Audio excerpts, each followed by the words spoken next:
Open your benches and take out your wrenches, 'cause we're pulling an engine. I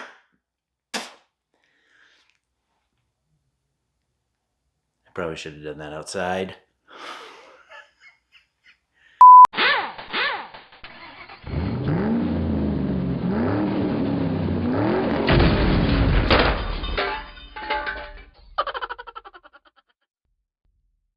Hey everybody, and welcome to today's episode of Engine Gremlin. Today, we're going to be pulling the engine.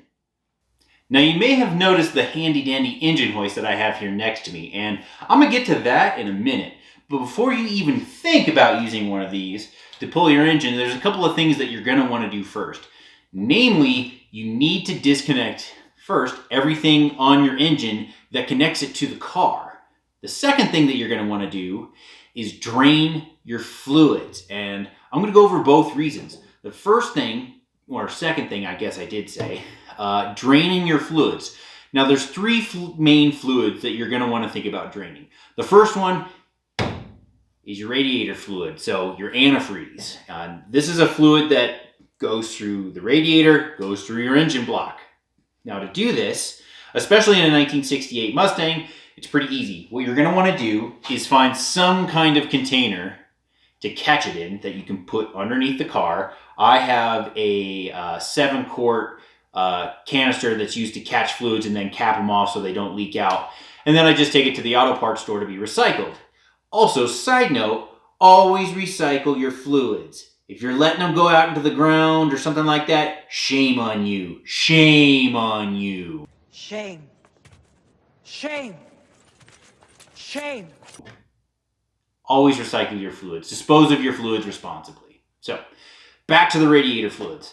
So, to drain your radiator fluids, like I said, you're going to take your catch can, you're going to put it down underneath the car. In a 1968 Mustang, if it's the original radiator, there's actually a little spit cock valve down there, and I'll show you just in a minute where that is. You're just going to open up the top valve.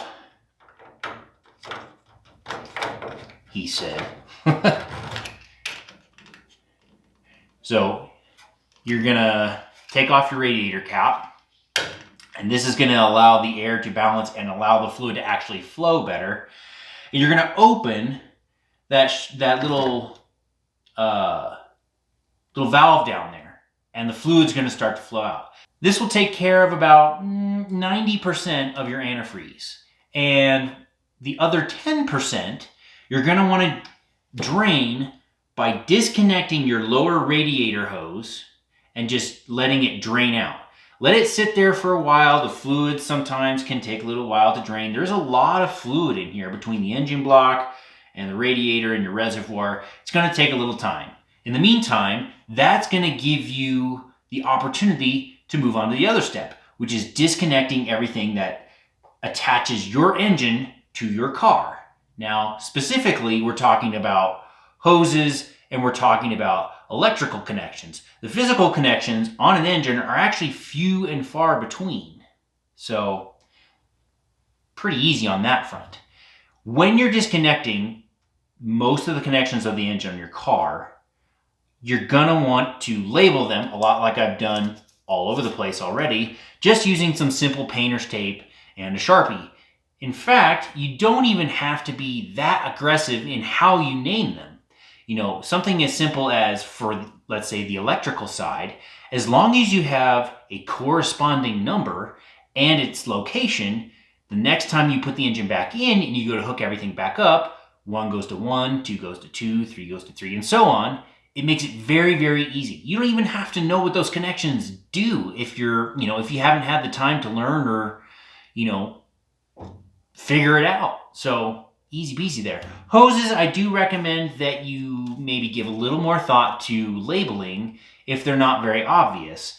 Partially because their function is pretty important, and some of them can look the same. But again, it's not mandatory. As long as you have a system so that the way it goes out is the same way it goes back in, and vice versa, you should be fine. Now, once you've done that, there's 2 other fluids that you're going to want to drain. And one is optional because it's dependent upon what comes out with the engine. But the one that you do want to drain for sure is your oil. This engine takes about 5 quarts of oil. Technically, it's like 4.5. 5 quarts of oil. And, that adds up to a lot of weight. That's like, I want to say about, I don't know what the density of oil is compared to water, but let's just use water. Water is 8 pounds a gallon. That's 1.25 gallons. So we're looking at 10 pounds of weight. Not to mention the fact that it's going to be sloshing around in there. If, let's say something happens to our oil pan when we're taking the engine out, it's going to drain oil everywhere and it's going to cause a huge mess. So you're going to want to drain your oil. After you've drained your oil, the one that's optional is your transmission fluid. And this is all dependent upon if your transmission is going to come out with the engine. Now, in our case, it's not. We're just taking the engine out because we're not going to use this transmission. We're eventually going to put in an adapter for the bell housing and stick in a Tremec T5. But in case you do need to pull it, what you're going to want to do is drain your transmission fluid. Now, that stuff's pretty caustic, so again, dispose of your fluids responsibly. Now, and if you're going to be taking out your transmission with one of these handy-dandy engine hoists, some people call them cherry pickers. I disagree with that name, but that's my own personal opinion. You're going to need an engine balancer, and I'll go over that a little bit later once we actually get to pulling the engine. So, to start, label your stuff and drain your fluids. And so we're going to do that here real quick. I've already drained the antifreeze just because I did that earlier for a couple of other reasons, but I'll still show you how to drain the antifreeze and where you can find the little pitcock valve down there on the radiator, and I'll show you how to drain the oil. It's all very, very easy stuff. So, get to work. Now, I promised I would show you that little spitcock valve down at the bottom of the radiator. So if you look closely right down there, that is the valve. So just simply turn that valve and let your antifreeze run right out. And then down at the bottom, once it's all done draining, make sure you disconnect this hose just to make sure that you've drained all the fluid out of there. So that's all there is to the radiator fluid. So what I'm looking at right here is the oil pan. This is the oil pan for the straight six. And this is the oil plug. Now, the oil plug is how you drain your oil. Simple as that. It's just simply a threaded bolt with an O-ring set onto it on a sealing surface so that anytime you need to change your oil, you just undo that bolt and the oil comes out and you just let it drain. And that's all we're going to do. So I'm going to take my 10 quart catch can. I think I said 7 earlier. That was an error. I'm going to get it close, and in this case, all you need is an adjustable wrench, but if you want to find the specific wrench size for this hex, it's actually a 13/16, so that's the same size as the spark plugs, and it's the same size of the bolts that hold the seat belts on. So you may be noticing a pattern that kind of oddball hex size is used a lot on this car, more than you might think. So always have it handy. It's kind of like a 10 mil for non-American cars. It's everywhere. So in this case, all you need is an adjustable wrench that can go up to 13/16, and almost all of them do. So what I'm going to do, and I probably should have picked a bigger one for more turning room, and that's on me. But all I'm going to do is I'm just going to take that bolt off and just let it drain until it's all done. Simple as that.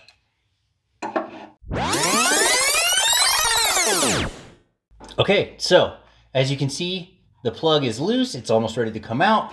So I'm going to position this a little closer. Loosen it. And yoink. Easy as pie. And you can actually look at the color of your oil. This is, if it's your first time actually changing the oil in your car, or if you haven't taken the oil pan off, this is a good time to diagnose what kind of condition your engine is in if it's been sitting a long time. Now, this is fresh oil, so you can see, we can see through it. It's not black like on an engine that's been running. That's perfectly normal, but it's nice and fluid. It's coming out totally fine. There's no chunkiness, no silvery bits. If you see any of those, that's a cause for concern. Silvery bits means something is coming apart in your engine, and don't run it. You should have it checked and replaced.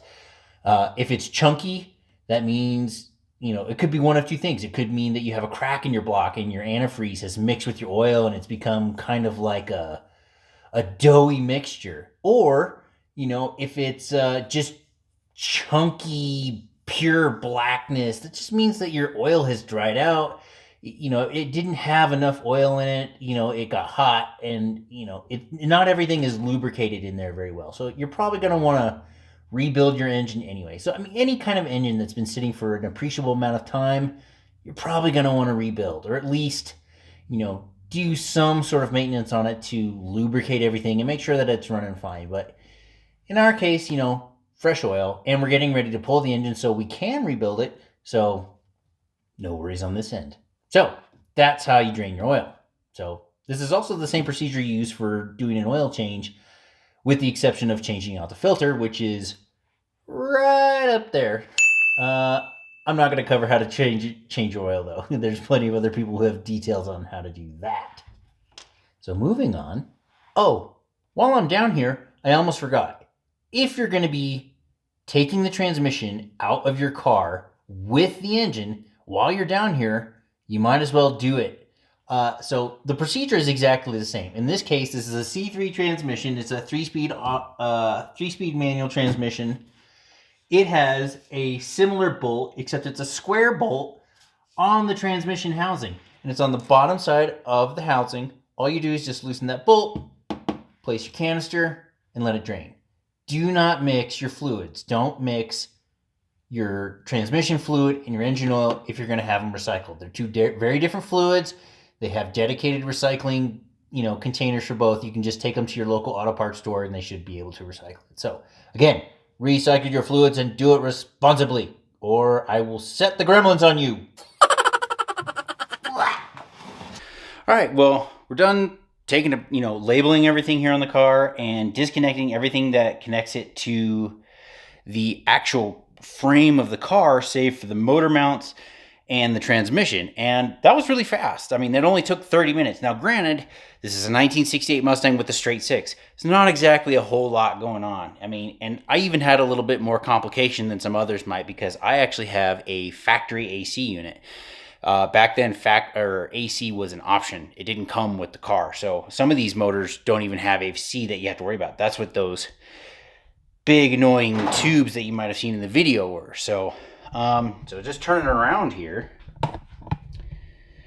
as you can see, everything is mostly still connected within the engine itself. The AC unit, so the AC compressor, I should say, has been disconnected and removed. That's what all those big hoses are about, those big black and red hoses. Pulled the battery. It's not connected to the motor, but pulled it for, just the ability to move around in here. What else did we actually have to pull? There was the fuel line over there. There were the radiator hoses here and here. One was the heater hose that goes back behind the firewall. It's one of those red hoses. And other than that, that's really it. That's all you have to do to pull this engine outside of the transmission and the motor mounts. And I'm going to go over those here in a second. So to get it out of the, actual bay, we'll start with the motor mounts. The motor mounts are really easy. So if you look down in here, and hopefully there's enough light, I'll tilt the camera and I'll tilt the light source. This is the engine mount bracket, and you can see underneath it there's a rubber bushing, and that's just to help, nullify some of the noise and shaking from the engine as it goes as it's transmitted to the frame of the car, so that you're not feeling like you're on a whirligig on a bumpy gravel road all of the time. So you can do this one of two ways. You can remove the two bolts going directly into the block, or you can remove the two bolts that are going into the subframe. I'm going to remove those going into the subframe, because that way, when I pull the motor, I don't have to worry about trying to slide it past the motor mount bracket. And it will let me take that bushing out and see just how degraded it is over time, because those bushings, those motor mount bushings, do wear out. You do have to replace them every so often. But yeah, so that's how you replace that. So we're going to do that now, and then we'll move on to the transmission, and we'll be ready to pull. Oh, I did forget one thing. We had to disconnect the starter. So, nuance, but important.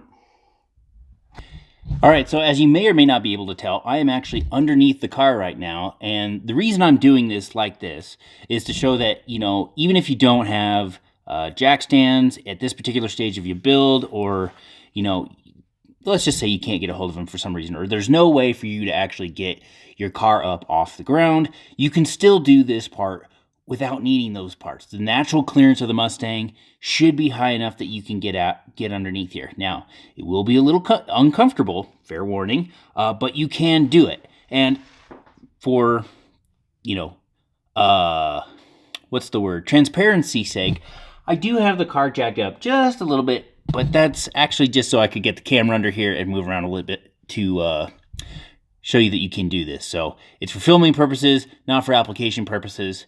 But now that I'm under here, I am going to show you how to disconnect the transmission from the Ford Inline 6. Now, there are two different ways that you can do this.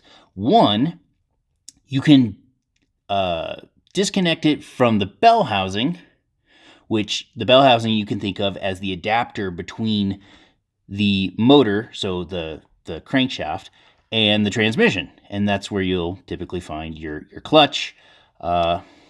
And the other way that you can do this is to just directly unbolt the transmission from the bell housing and keep the bell housing attached to the inline 6. So I will show you both of those real quick. I'm going to turn around the camera for a little show and tell.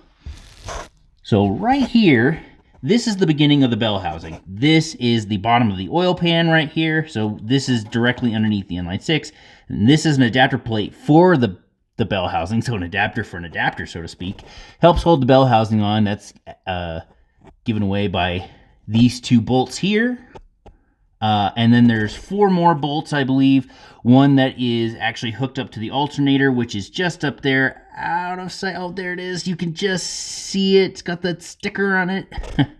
And then there's 3 more bolts that are, if you were to draw a line of symmetry where these 3 bolts are, they would be on the other side. So that's one way to do it, and you can disconnect it from the engine altogether.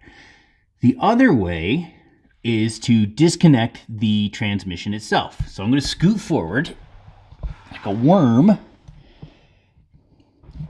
And the transmission itself is held on by 4 bolts here, here, and 2 more up top. And you just have to unbolt it, and you can directly unbolt the just unbolt them. The transmission will be decoupled from the bell housing. Now, we're not going to do that. We're actually going to take the bell housing off of the crankcase, and there's a very good reason for that. And I'm going to turn this back around. So the reason that we're going to be taking the bell housing off of the engine is that we're actually not going to be using that bell housing in the long run. And there's a very specific reason why. The inline 6s, the Ford 200s, unfortunately, do not have a common bolt pattern for modern transmissions, or even older transmissions for that matter, at a very limited range of what transmissions could actually go in them. So unless you're planning to use like an OEM 3-speed, maybe a 4-speed, or one of those smooth thrift power, no, that's the engine, one of the automatics, you really don't I don't recommend using that bell housing because it doesn't have the standard bolt pattern for Fords that came with the V8s and that they still use today. So we're going to be taking that out. We might keep it for the dyno just to use as an adapter. We might have to retrofit it, but ultimately in the long run, it's going to go away. We're going to use an adapter for a modern bell housing. We're looking at the ones by Modern Driveline right now. They make a very good adapter for adapting to modern transmissions like the Tremec T5 or Tremec TKX, something that has a little bit more range and variability in the gears so that it's not quite so, you're not running the gambit on the RPM so much in between the gears, and it just gives you more versatility, better gas mileage, all those kinds of things. So I'm not going to film this part because there's not a lot of room down here. I'm by myself, so I don't really have anybody to set up a shot or anything like that. So I will save you guys the time of having to watch terrible footage of me just taking some bolts out. So I'm going to finish that, and then we'll get out, and we'll get to pulling the engine. So see you guys in a minute. All right, so bell housing unbolted from the engine. Now I know what you're thinking. We're gonna pull the engine now, right? Wrong! Wrong! Psych! Can't touch this. No, we're not gonna pull the engine yet. And the reason we're not gonna do that is we have stuff in the way. We've disconnected everything. Great. We've disconnected it from the car. Super great. What we haven't done though is prepared a place for the engine or made sure that we have the clearance to actually pull it out of the bay. So step one, we're going to make sure that we have the clearance to get it out of the bay. Now, fortunately, this is a straight 6, which it has its pros and cons. Advantage, it's skinnier. So the left-right clearance is better. Disadvantage, it's longer. So the back to front clearance is less. So we're going to do 2 things to give ourselves better clearance. You don't have to do these, but guys, I really recommend that you do it because, come on, this is our engine. This is the beating heart of our car. We're not just going to rip it out like we're Margaret Thatcher. And if you don't know who that is, read a history book. But yeah, we're going to make sure that we treat, we're not going to be bonking around on stuff. So we're going to take 2 things off of this car to give ourselves room. And fortunately for us, they're things that we were, at least in case of one of them, we're going to take off anyway because we're going to blast the car once we take the engine out. One is the hood. The more vertical space you have to get the engine out and the clearance, the better. Please do yourself this favor and take off your hood. It's real simple. Now in our case, it's like 2 minutes more complicated because we have the wiring for the built-in hood blinkers that were an option back in the day. They didn't come stock. They came stock only, I think, on the GTs. So we're going to unwire that. Whoop-de-doo. Not a big deal. And then we're just going to undo a few bolts and get a helping hand to help lift the hood out of the way. The other thing that we're going to do is we are going to unbolt the engine bay struts. So there's 2 of the 3 bolts of the shock mounts, the strut mounts, also are for the engine bay strut. So we're just going to undo 2 bolts here, 2 bolts there, and pull them out. That way we have more wiggle room from left to right, and we don't have to thread the needle, so to speak. So we're going to do that, and then maybe, we'll find out, we're going to pull the engine. Maybe. Or will we? Probably will. Or will we? Or won't we? Or will we?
So we are this close to pulling the engine. There's one more thing we got to do in order to be able to actually hook this cherry picker / engine hoist to the engine to pull it out. So we're going to be using the half-ton location here on the bar because this engine only weighs about 375 pounds. We're going to say round it up to 400 just for some margin of error. That's still under the half-ton rating, which means we can get the maximum amount of arm pivot, and we have a little bit more flexibility in terms of where we actually put this engine hoist. But what we don't have is a way to actually hook it up to the engine. And we still haven't hooked up the runners. So the runners, and I cannot stress this enough, always use runners with an engine hoist because they go underneath the car, and when you hook up that engine, that is what transfers the load from here back down to the ground without the whole hoist going, because if that happens, you're kind of in deep doo-doo.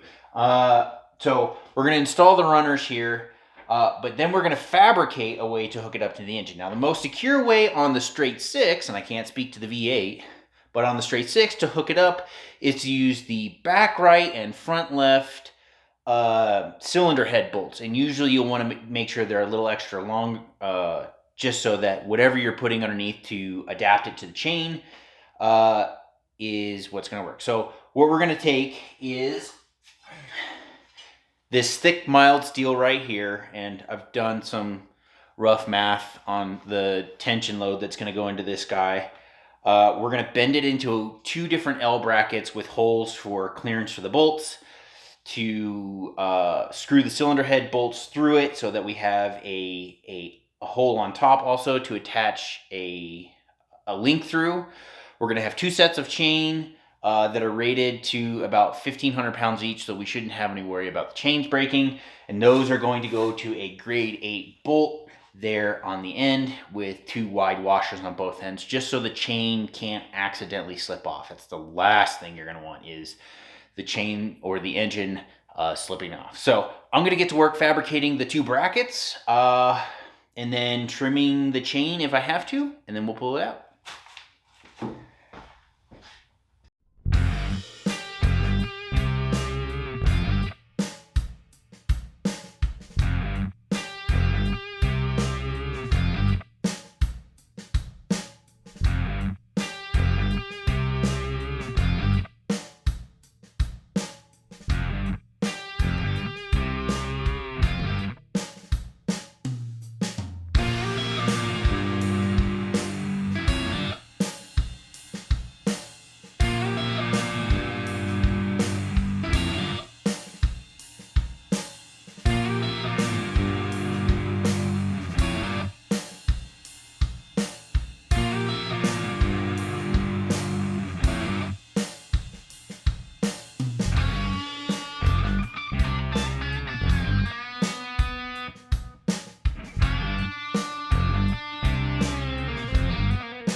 As you can see now, it's out. That wasn't too bad. Now, a couple of things to go over.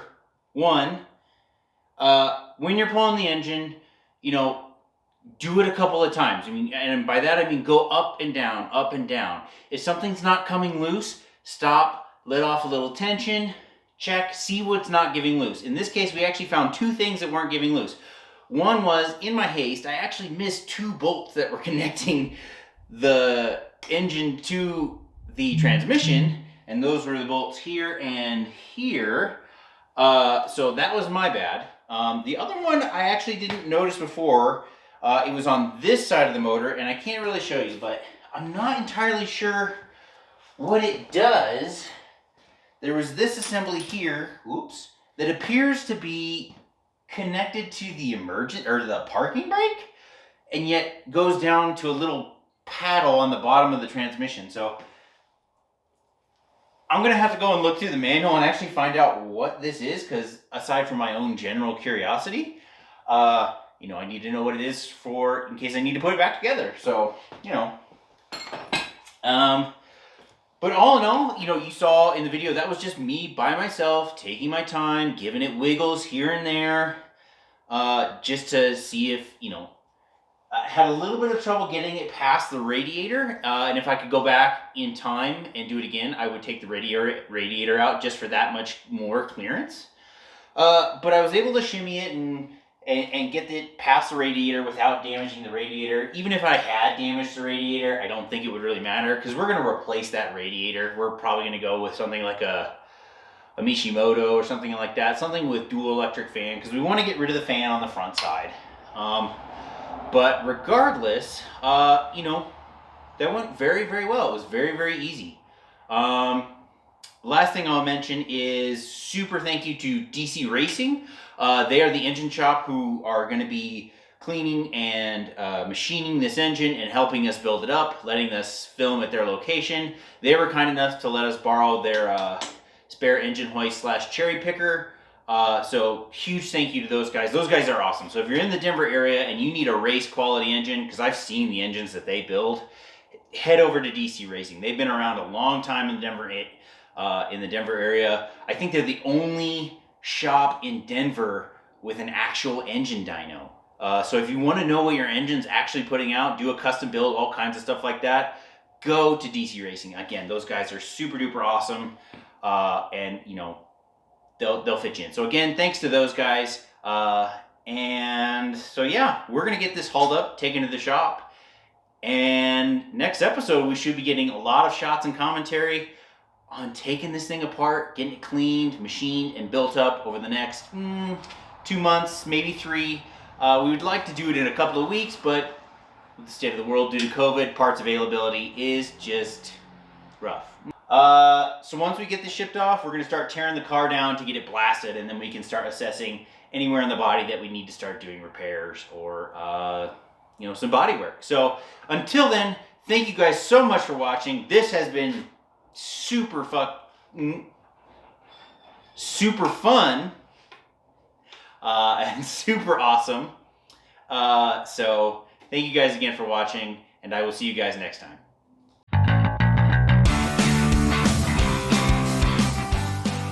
Hey everybody, and thank you so much for watching this week's episode of Engine Gremlin. If you like what you saw and you like what we do, please consider liking and subscribing to our YouTube channel. It helps us create better quality content on a more regular basis. You can also check us out on Twitter and Instagram. Our links are down in the description, and please consider donating to our Patreon page. Like I said, thank you guys so much for watching this week's episode, and I will see you guys next time.